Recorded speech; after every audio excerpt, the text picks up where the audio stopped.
Et donc je disais aussi que parmi les choses que j'ai appris vraiment en lisant les livres de développement personnel qui m'ont vraiment aidé, même mis des claques, parce que moi avant ça, bon, j'avais pas vraiment compris les choses de cette manière-là. Et parmi les choses que j'ai appris, c'est que dans les livres, c'est même dit dans d'autres livres, par exemple le Coran ou autre, c'est-à-dire que parmi les choses les plus importantes à faire, à mettre en place pour avoir une vie équilibrée, il faut chercher les réalisations plutôt que à avoir, à posséder. Ça veut dire quoi quand je dis de chercher plutôt les réalisations, chercher à être, à devenir quelqu'un, à devenir un homme, à devenir un parent, à devenir quelqu'un de responsable, au lieu de posséder. Parce que je parle du principe quand je parle de ça, c'est dans le sens où quand on cherche juste à avoir ce moment, à avoir juste tel moment, à avoir tel truc à tel moment, à posséder tel machin, tel produit, tel immobilier, tel... Certes, ça fait partie des réalisations, mais ça ne peut pas équilibrer ta vie. Comme si quand tu as... je veux dire, quand tu as un enfant. Quand tu as un enfant, c'est parmi les réalisations les plus importantes de la vie. C'est parmi les choses les plus importantes de la vie parce que comme si tu t'es produit à toi-même. Tu as procréé. Quand tu as une famille aussi, ça permet d'avoir une vie équilibrée. Et en cas de problème, en cas de souci, tu sais que quelle que soit la difficulté que tu auras, ta famille sera toujours là pour te soutenir. Ça en fait partie de ce que je dis de la réalisation. C'est chercher à être. C'est-à-dire quand on est parent, quand on est mari ou quand on est femme, quand on est père d'une famille, c'est ça quand je parle de réalisation et chercher à être.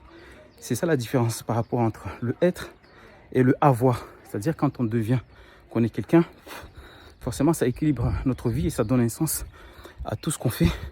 Ça donne un sens à notre vie. Alors que si on est là juste on cherche les sensations, parce que la plupart du temps le avoir c'est juste les sensations, où on cherche juste à combler un vide sur le moment. On cherche juste à ce que les regards des autres nous fassent du bien. Telle personne dirait que oui, j'ai ça, j'ai ci, j'ai ça. Ça me fera du bien sur le moment. Mais est-ce qu'on est vraiment heureux? Est-ce que c'est ça qui va nous rendre équilibrés? Non, je ne pense pas du tout. Parce que le moment où tu auras tes plus grandes difficultés, le moment où tu auras besoin de quelqu'un, ou le moment où tu seras vraiment en difficulté, tout ce que tu as besoin là, tout ce que tu dis là, tout ce que tu possèdes, ou les avoirs, ou ce que tu as eu comme sentiment, en fin de compte, ça ne te servira à rien en fait. Parce que tu auras juste... ça t'a aidé juste à avoir une sensation sur le moment. Mais en vrai, c'est pas ça qui va faire que tu as une vie équilibrée. Moi, je parle bien d'équilibre, du bien.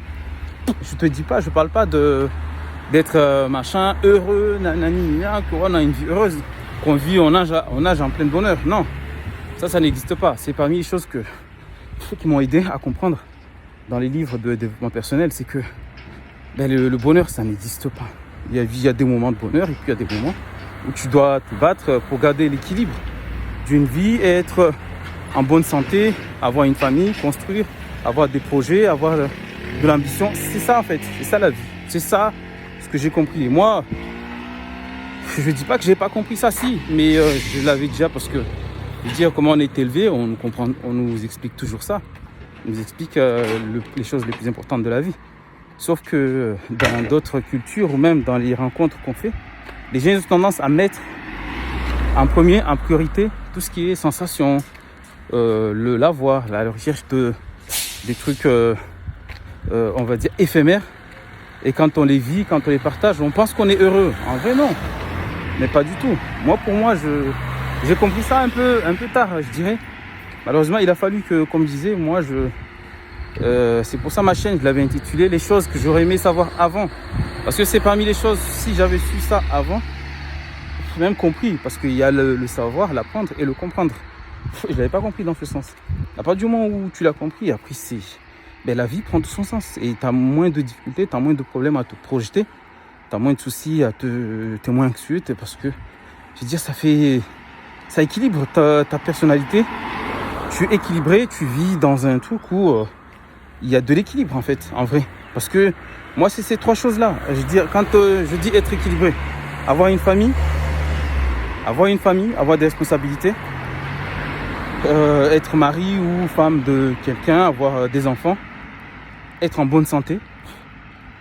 Être en bonne santé aussi, c'est très important, je veux dire, se battre pour garder la forme et avoir de quoi à subvenir à ses besoins, notamment de quoi à payer ses factures, à payer les trucs pour nourrir les enfants. Donc je pense que tout le monde le dira, toute personne équilibrée est à la recherche de ça, de ces trois choses-là. Toute personne équilibrée est à la recherche de ces trois choses-là. La santé, être en bonne santé.